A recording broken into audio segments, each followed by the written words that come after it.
Hey dolls, happy International Women's Day and welcome to your Royal BFF, the People's Duchess. So the Sussexes have just announced a brand new trip to Australia. It's not being described as a tour. As the statement points out, they're going to kill a few birds with one stone, covering business, personal, and philanthropic endeavors. More details will come as they unfold. So a few things. First of all, I love hearing this, expanding their empire.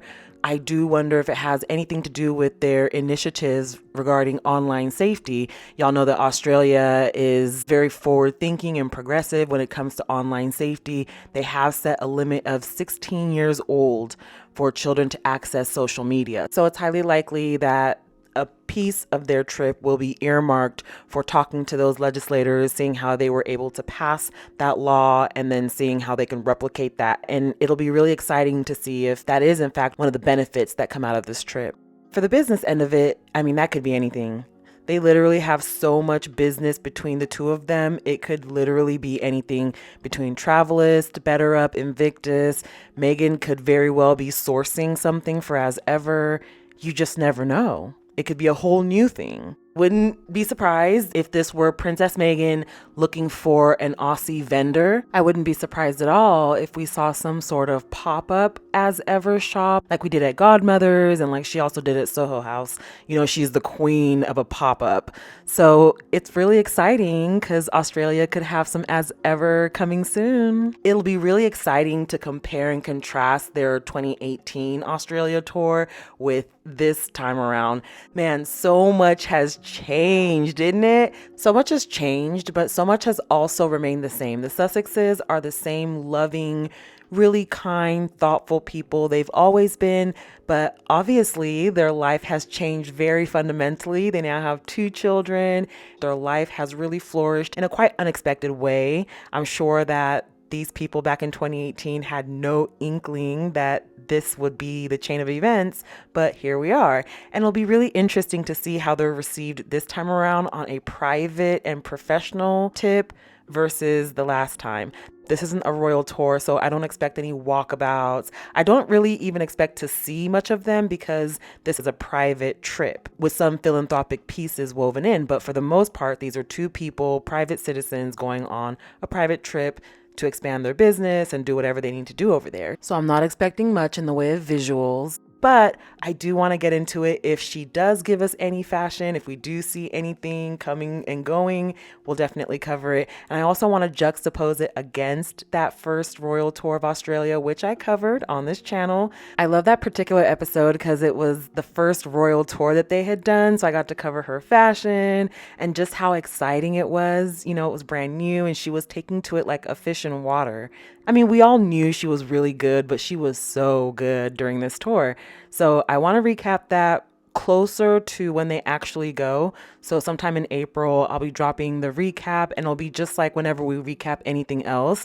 I will go over the past version and then put my present commentary in there as well. So I'm really looking forward to that. We always have a good time with those retrospectives and what, could have been. One of the things I'm working on not doing anymore is going back to these royal tours and, seeing what could have been.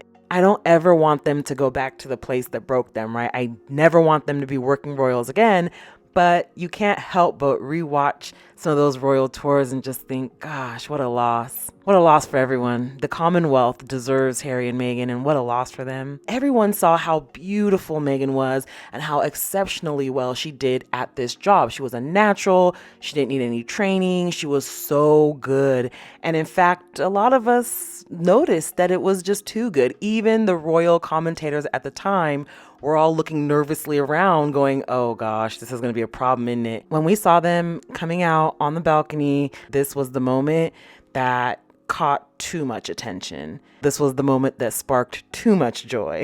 The current heir and his wife probably looked at this and said, well, we've been out there and we've never been uplifted like this by those people. And we've made them literally carry us on their shoulders. And we've still never been uplifted by the people. So that probably didn't feel good. And then At the time, Charles was the heir to the throne, so he probably was looking at this like, oh no, I've waited all this time to get this limelight, and I cannot have my son and his new bride overshadowing that. It was the best of times, but we all saw that it was also going to be the worst of times ahead. And indeed, right after this tour wrapped up, just a few weeks later, Camilla Tominey and Kate Middleton published the lie that Meghan made Kate cry. They could not accept how successful they were on this tour. They needed something immediately to crush that public good perception and goodwill Meghan had built up on the tour. They needed to undo all of that stat. So unfortunately, they took that really low blow, that really gutter measure of lying on Meghan and stereotyping her as this angry black woman that made this fragile white lady cry. And it worked. It worked really well, such that Meghan even said that that particular lie was the catalyst for all of the hate that led up to her wanting to end things and eventually causing her and Harry to leave the country and leave the royal family. So good work, Kate. You did really well. I don't know how much you're enjoying the fruits of your labor. You guys do appear to be very much stagnant and struggling, but yeah.